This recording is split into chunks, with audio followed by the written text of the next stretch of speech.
You guys, today, this video is for my empaths. For all you empaths out there, I want to say, I love you and I feel your pain sometimes. Being an empath is a blessing and a curse because we have the ability to take on other people's feelings. And when we're working in a toxic work environment, oh my goodness, is that really taken to the test, because we have the tendency to go over and beyond, and often it's not appreciated. And we are the type of people that often put other people's needs before ourselves. In a way, and I'm speaking for myself as an empath, I had to work on my whole people pleaser thing. Like, I never wanted to hurt anyone's feelings because I understand you. I feel you. Like, you could be explaining yourself to me, or you could be explaining something about, your personal life, and I literally can feel everything that you're feeling. And so that's the gift of an empath, but oftentimes we're taken advantage of, we're overlooked. And this is not a video about feeling sorry for empaths. This is a video about empowering empaths, because to me, it's a powerful trait to have where you can actually tap into someone else's energy. And before I start getting people with the Bible verses, please, you guys, I just want to let you guys know that this is not a religious channel. This channel is about workplace bullying, abuse, and mobbing, and how to navigate. And the reason why I'm doing this video, actually I'm doing this video again, is because the first video I did for empaths, it was a short. And it didn't give the in-depth information that people have been reaching out to me lately, asking, as an empath, how do we deal with workplace bullying, abuse, and mobbing? So I know for me, the way I was able to deal with navigating a toxic work environment was through prayer and meditation. Okay, so every morning I make it a point to, number one, give gratitude, be grateful for the day. I was even grateful for my job, even though my job wasn't appreciating me at that time. I know that once you put gratitude out there, that nothing but gratitude can come back. And I mean, truly paying attention to what you're blessed with in life, because we can easily get caught up in what's negative. But when we start focusing on the positive, nothing but positive can come back to us. So that's what I try to do. I made sure that I did affirmations. I made sure that meditation was a part of my practice. My self-care practice also included walking every day, walking in nature with my dog. Not only was it good for me physically, but it was very, very good for me mentally. In fact, if you guys notice that every time I do one of these videos, I have my window open, because I like for fresh air and nature to be coming in to assist me, if you will, in giving and delivering a message. Because you guys, a lot of times I get the ideas for videos to share with you. That inspiration comes from me walking in nature with my dog. And so sometimes with me having my window open, that just feeds me more of the inspiration I need. And it kind of whispers to me, this is what your people need to hear. So other things that I did, you guys, was taking a salt shower. I know sometimes that a salt bath may not be available to everyone. So even if I took a jug, say for instance, and I filled it with warm water and salt, right? I imagine that salt washing the negativity of the day away. And you don't necessarily even have to use salt. That's just an additive that I use. I even add Florida water to it.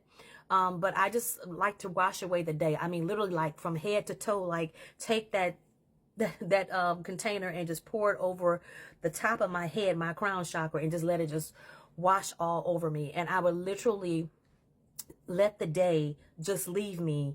And I would literally say to myself that I am just allowing that whatever was on me, whatever negativity of the day, I'm letting it wash right on down the drain. So I made it a point to set intentions that I would not let people get to me.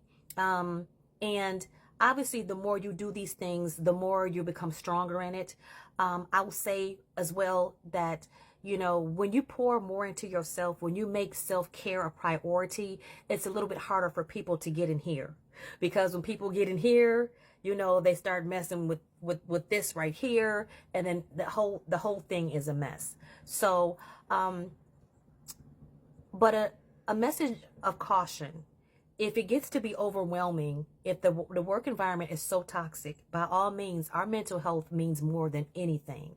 And by us being able to take on the energies of other people, it's important that we limit our contact with negative people, because we can only you can only like ignore people for so long. We can only shut things down for so long until, you know, we just explode. So I just say, like I said, if it's so bad, you need to be looking elsewhere for employment. And it just got to the point where, like I said, between my family and my therapists, because I had a therapy team, they were like, you can't go back into that place, because it was so unhealthy for me, that it was not conducive of my health. So when it gets to be that bad, you guys, that's when you need to make sure that you take heed. And if you've got to take your benefits, your vacation, your sick days, short-term and long-term disability. And this is where my doctors came in and had my back, because they did not want to subject me to becoming more ill, because I walked into that place well, and I came out sick, and I really needed some serious therapy from several of my doctors. So I had my PCP had my back, my psychiatrist had my back, my psychologist had my back, I had a counselor that had my back, I used the EAP program through my job. So I had all these people that supported me and in ensuring my healing, in addition to my family, in addition to me taking responsibility and ensuring that I did the proper things for self-care, getting proper rest, making sure I ate well. Because these people, when they're bullying you because they dislike themselves so much, they're doing it because they see that bright light in you. And I can't stress that enough. And I didn't see that at the time, but I see it now.